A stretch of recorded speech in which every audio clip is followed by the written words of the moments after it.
Shalom, selamat pagi Amang Inang dan keluarga, dimanapun engkau berada. Kiranya Tuhan menyertaimu. Kita akan merenungkan renungan Carpe pada hari ini, pada tanggal 22 Juli 2022. Kita bernyanyi dari buku ND nomor 265 ayat 1 dan 2.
Firman Tuhan untuk hari ini tertulis dalam Injil Markus pasal 13 ayat 11. Dan jika kamu digiring dan diserahkan, janganlah kamu khawatir akan apa yang harus kamu katakan.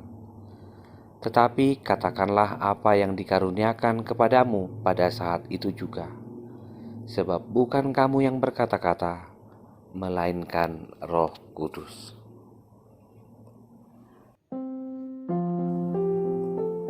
Saudaraku yang terkasih dalam Tuhan Yesus Kristus, pernahkah engkau melihat seseorang yang tersesat? Biasanya orang tersesat karena yang pertama, ia tidak tahu jalan. Yang kedua, karena ia lari dari jalur. Yang ketiga, karena disesatkan oleh orang lain. Yang dibutuhkan dalam perjalanan panjang, ketika ia menaiki sebuah kawasan atau gunung, ia membutuhkan kompas. Kompaslah yang menuntunnya untuk sampai pada sebuah tujuan, dan tujuan itulah yang membantunya pada sebuah proses jatuh bangun untuk sampai pada tujuan utamanya. Saudaraku yang terkasih dalam Tuhan Yesus Kristus, firman Tuhan dalam Injil Markus menggambarkan sebuah kondisi di mana orang-orang percaya saat itu berada dalam sebuah ancaman. bahwa mereka sedang diperhadapkan dengan ajaran sesat. Ajaran yang mengarahkan mereka untuk hidup buruk dan jahat. Untuk itulah Injil mengarahkan kita untuk menghindari jalan yang sesat dan jangan menjadi sesat. Jalan ini mengarahkan kita kepada sebuah pemaknaan teologis di mana gereja seharusnya selalu mengandalkan Roh Tuhan. Ketika terjadi ancaman dalam duka cita maupun ajaran-ajaran yang tidak baik yang mulai merongrong iman kita, yang kita butuhkan adalah firman Tuhan. Firman itulah yang akan mengingatkan kita bahwa diri kita berharga, diri kita milik Tuhan. Tuhan menginginkan kita bukan hidup untuk hari ini, tapi hidup dengan penuh kepastian bahwa hidup yang diberkati Tuhan adalah hidup yang bersandar dan mendengar suara Tuhan. Mana yang paling banyak kita dengar dalam perjalanan panjang hidup ini? Perkataan orang lain, atau juga informasi yang lebih banyak kita terima dari media sosial yang sebagian kurang dapat dipertanggungjawabkan. Ada juga dengan pikiran kita. Pikiran dan hati kita lah yang harus kita jaga untuk tidak jatuh pada kecemasan, kekhawatiran yang berlebihan. Dan firman Tuhan mengatakan, bukan kamu yang berkata-kata, melainkan Roh Kudus. Ketika kita diserahkan, digiring kepada kekhawatiran yang begitu luar biasa, baik karena informasi yang salah, maupun karena kegagalan dalam mencapai proses hidup ini, kegagalan dalam mencapai tujuan, dalam pekerjaan, dalam persahabatan dengan orang lain. Firman Tuhan mengatakan, ingatlah dan pikirkanlah dan pakailah hati supaya kita tidak disesatkan dan kita kembali kepada jalan Tuhan. Jalan Tuhan adalah jalan yang penuh pengharapan, sebagaimana salib Kristus adalah salib pengorbanan. Banyak orang yang justru datang kepada Tuhan bagaikan pasar karena kebutuhan. Namun gereja yang sebenarnya dan iman yang sesungguhnya membawa kita kepada kemurahan Tuhan dan kelemah lembutan.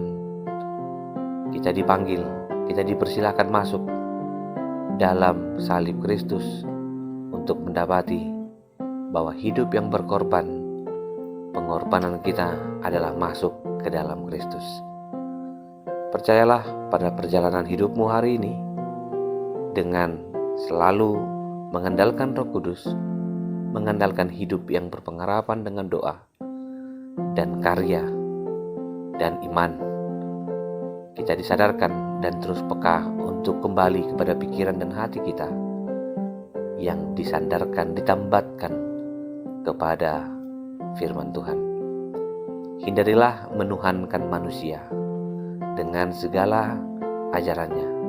Hanya kepada Tuhan satu-satunya kita sembah.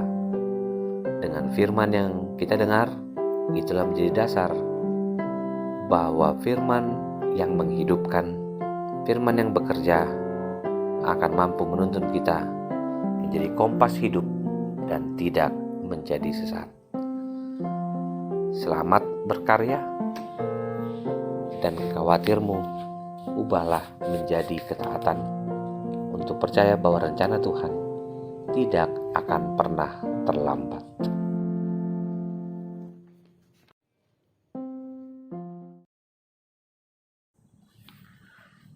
Terima kasih Tuhan untuk firman-Mu hari ini yang mengingatkan kami kembali untuk memiliki kompas hidup. Kompas yang memperdengarkan kami bahwa pikiran dan hati kami tertuju kepada Kristus. Dan biarlah pikiran itu menuntun kami untuk kembali, untuk mendengarkan Roh Tuhan yang berbicara kepada kami dan meyakinkan bahwa Kristus yang telah menyelamatkan kami adalah Kristus yang juga menuntun kami dalam kehidupan dan membawa kami pada pengharapan yang tidak akan pernah sia-sia. Kasih anugerah dari Kristus Yesus, kasih dari Allah Bapa, dan persekutuan dengan Roh Kudus memberkatimu dan menyertaimu senantiasa. Amin.